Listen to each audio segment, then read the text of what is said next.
আমরা এতদিন জানছি এবং বলে আসছে বিএনপি যে ছাত্রদল নামক যে একটা সংগঠন তারা পালতেছে, এখানে এখনো পর্যন্ত কোনো ছাত্র নামধারী কাউকে নেতৃত্ব পর্যায়ে আনতে পারে নাই।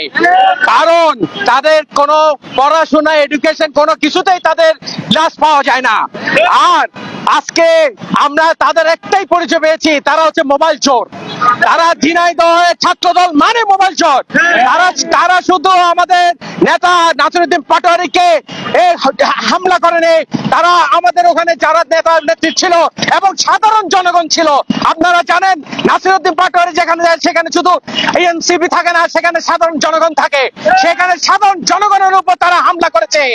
আমরা সেখান থেকে আমাদের এই শিলং ফেরত, আমাদের যে শিলং ফেরত স্বরাষ্ট্রমন্ত্রী আছে, উনি গতকাল রামিসার যে সংবাদ সম্মেলন করছিল সেখানে তিনি হাসছে।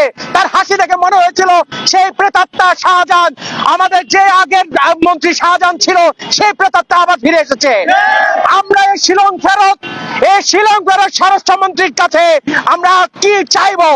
আমরা অনতিবিলম্বে তাকে বলবো এর সুষ্ঠু বিচার যদি আগামী 24 ঘন্টার মধ্যে না করেন, আপনার যেখানে যে অবস্থায় আমরা ছাত্রদল যুবদল পাবো সেখানে অ্যাকশনে যাব। আমরা দেখিয়ে দেব আমরা 24 ঘটনার কারণে আপনারা আজকে এখানে এসে আপনারা এতে বসতে পারছেন, সংসদে বসতে পারছেন এবং গর্ব করে বলতে পারছেন যে গণভোটের ব্যাপারে আমরা মুনাফিক। আপনি প্রমাণ করেছেন, আপনি বলেছেন আপনি মুনাফিক। আর কোনটা আমরা মেনে নেব না আপনাদের মুনাফিকে। আপনারা এখানে ঐক্য ভাঙছেন, জুলাইয়ের ঐক্য ভাঙছেন এবং জুলাইয়ের স্বপ্ন ভাঙছেন। আর কোনো মাপ নাই। তাই আজকে আপনাদের পক্ষ থেকে আমরা চাই আপনারা যেভাবে পারেন তদন্ত করে এর সাথে যারা জড়িত, এই আইনমন্ত্রীর যে লালিত যে গুন্ডা পান্ডা আছে তাদেরকে অনিত বিলম্বে গ্রেফতার করে শাস্তির আওতায় আনবেন।